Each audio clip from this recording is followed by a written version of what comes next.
Hello guys and welcome back to my channel literature path. आज के इस video में हम पढ़ने वाले हैं एंटोन चेखोव की एक शॉर्ट स्टोरी जिसका नाम है, जो आपको टाइटल से पता चल ही गया होगा, द बेगर।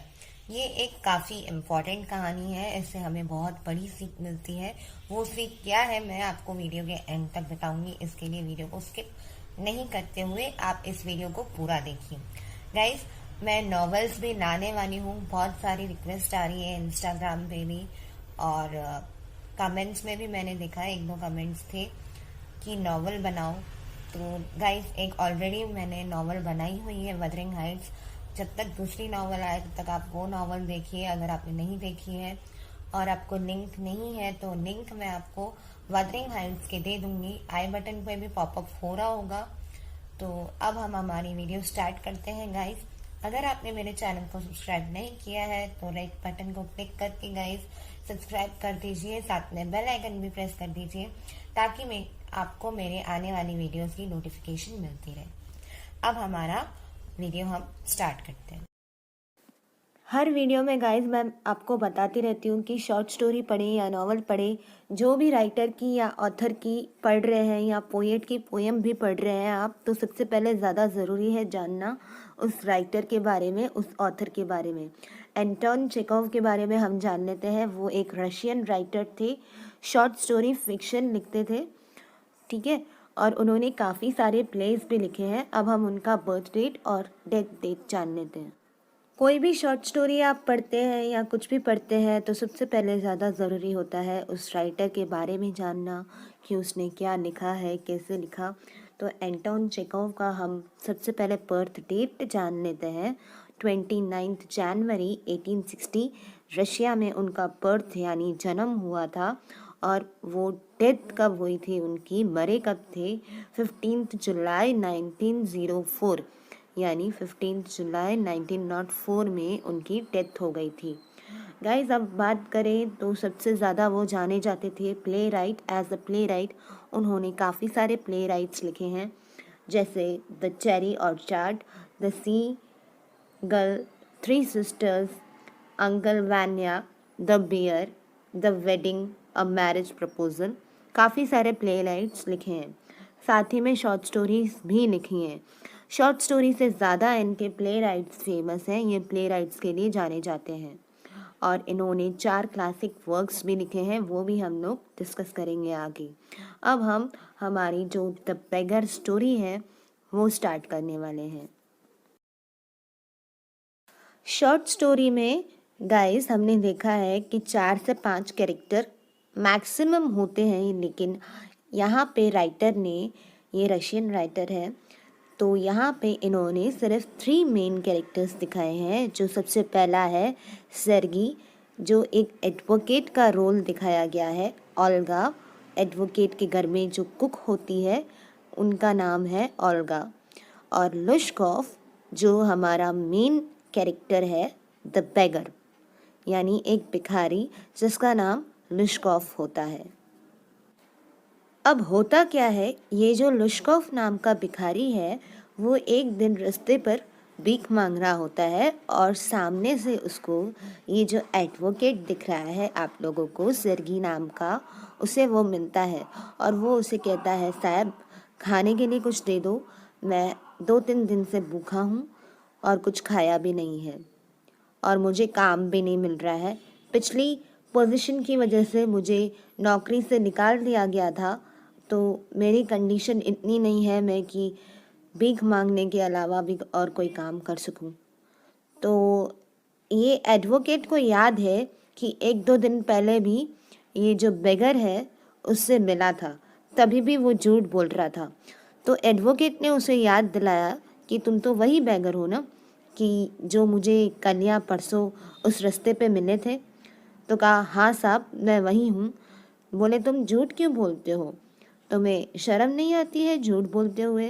बोले, साहब खाने को कुछ नहीं है, मेरी कंडीशन ऐसी है और मेरी आदतों की वजह से मुझे नौकरी से निकाल दिया गया है। और अगर मैं किसी को ये बताता हूँ कि मेरे को शराब पीने की आदत है, इस वजह से मैं नौकरी से हाथ धो के बैठ गया हूँ, तो शायद मुझे कोई काम नहीं दे। तो एडवोकेट को उसके ऊपर दया आती है और एडवोकेट लुश्कोव से कहता है, क्या तुम मेरे पास काम करोगे, कोई भी काम? बोले, हाँ साहब, कोई भी काम करने को तैयार हूँ मैं। तो एडवोकेट उसे अपने घर पे लेके जाता है, पहले उसे खिलाता है थोड़ा, फिर उसे बोलता है, तुम्हें लकड़ियाँ काटने आती है? उसे पूछता है कि क्या तुम लकड़ियाँ काट सकते हो? वो दिल से तो ये काम नहीं करना चाहता था, लुश्कोव दिल से तो काम करना नहीं चाहता था, बट उसके पास कोई ऑप्शन भी नहीं था कि वो लकड़ियाँ काटने के अलावा कुछ और काम ढूंढे। तो उसने सोचा, मैं हाँ बोल देता हूँ, फिर जो होगा देखा जाएगा। तो ये सर्गी जो है एडवोकेट, वो अपनी मेड यानी ओल्गा को बुलाता है कि जाओ इसे बाहर जो बाहर जो आंगन है उसमें जो लकड़ियाँ पड़ी हैं वो काटने के लिए दे दो। तो ये सारा दिन आता रहता है, महीने की हर 1 तारीख को या हर महीने में आता रहता है, क्योंकि इसे लकड़ियाँ काटनी होती थी। तो एक दिन खुश होके एडवोकेट ने कहा कि तुम महीने की हर 1 तारीख को या लास्ट तारीख को आ जाना, या हर बार आ जाना, तुम्हें कोई ना कोई इधर काम मिल जाएगा। तो नेक्स्ट डे भी उसे यही काम मिला, लकड़ियाँ काटने का, बट वो कभी लकड़ियाँ काटता ही नहीं था। ये बात एडवोकेट को नहीं मालूम थी, कभी वो लकड़ियाँ काटता ही नहीं था। उसकी लकड़ियाँ उसके लिए जो उसकी मेड थी ओल्गा नाम की, वो लुश्कोव को काट के देती थी। वो उसे बहुत टोकती थी कि तुम ऐसे हो, तुम वैसे हो, तुम कोई काम के नहीं हो, तुम कोई काम नहीं कर सकते हो, बहुत ज़्यादा टोकती थी।